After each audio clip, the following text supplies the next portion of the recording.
right, let's begin with this. Nigeria is the first paper we're looking at today. Don't be distracted by busy bodies.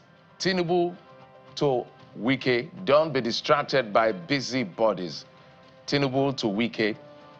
Rehabilitated world-class international conference center renamed after Tinubu. Rehabilitated International Conference Center renamed after Tinubu. So, Kola, this has got a lot of people talking. This idea, this character of the political class to always name things after themselves when they are alive. Well, my point is neither, for me, people have a right to say so. I'm not a fan of naming things after people that are still in office. But it's within their right if they choose to. Another president can come, another leader can come and say, no, we remove the name. So that can be done without meeting anybody. Wike named it after the president because he has a right to. Another FCT minister can come and say, what is that? And remove the name. So I don't want to overdwell on that issue because other halls there, I'm more concerned of. I think I did send a message to his spokesperson, but I haven't gotten a reply. I don't know whether I saw the message. How much was used to rehabilitate that international conference center? The figure I heard, which I haven't confirmed from him because he hasn't responded, is 39 billion naira. For renovation?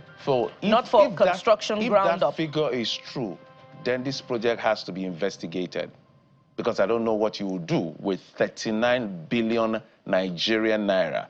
I say it again, not confirmed, but that is the figure we're hearing. And I've also done my part as a journalist to reach out to the people to say, please, this is the figure we're hearing as 39 billion. Please, is that the figure? If it's contrary, can you send me documents to that effect? I don't even want to do too much of FOI, just basic courtesy first, and before we get to that point. But if that amount was spent on that, what I saw yesterday, then there's a lot we have to do in terms of probing the amount spent on projects. It's a great thing that that facility has been rehabilitated. We must say that. It was not in good shape.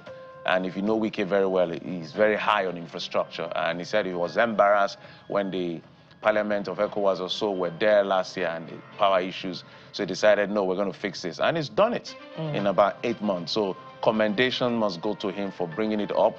And I'm happy that it's not going to be free for anybody. You will pay to use that facility. I totally agree with that. That's the only way to maintain it. But I'm more concerned about how much was spent. Let's know how much. On naming it after the president is their way. They will name after everything, you know. A lot of things were named after Muhammadu Buhari, you know. So anybody can come and change that name. So I'm neither here nor there on this. Yeah, well, those two issues are important to reflect on. Either it's the naming of the center after Mr. President or the concern about accountability for naming anything at all or any structure. The issue is, what is it driven by? Is it driven by political sycophancy? You know, because the man at the helm of affairs is in one who is dictating the tune and paying the piper. As a result, then, you know, everyone must, you know, bow and genuflect and acknowledge him, but not necessarily telling him the truth as far as the management of policies and, you know, every other aspect of governance is concerned. You know, so that is trite. As far as accountability is concerned, 39 billion for renovation must be investigated. But let's go to The Guardian this morning, and there's a big issue of concern on the front page of The Guardian. Take a look at this. Less than 30% of public schools have computer labs, ICT-savvy pupils. And you see a graphical illustration there. 65% of secondary schools in the country lack functional libraries, and 90% do not have computer laboratories. There's more information. 7% Nigerians between 15 and 24 have IT skills. And there's more. 28.75% of senior secondary schools have basic computer proficiency. About 72% of educators lack digital training.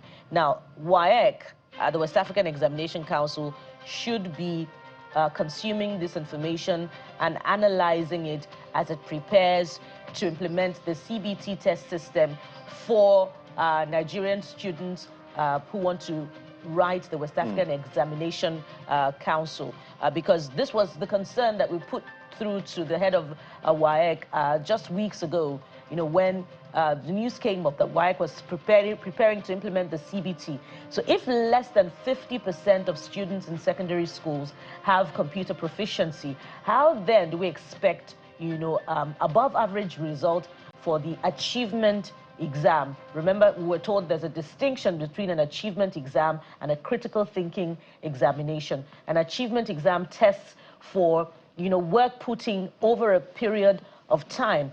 So this is a very huge concern here, and also for the managers of our education system, universal basic education system, at the secondary level as well. Where are the funds from the Ministry of Education? What's it been deployed to in terms of, provision of infrastructure and, human capacity development to enhance learning outcomes? Absolutely. So we thank The Guardian for bringing this, to the fore this morning. Because I totally agree with you. Those are things we should be talking about. Absolutely. Not who is Wike, who is defecting and who is not defecting. Not defecting, right?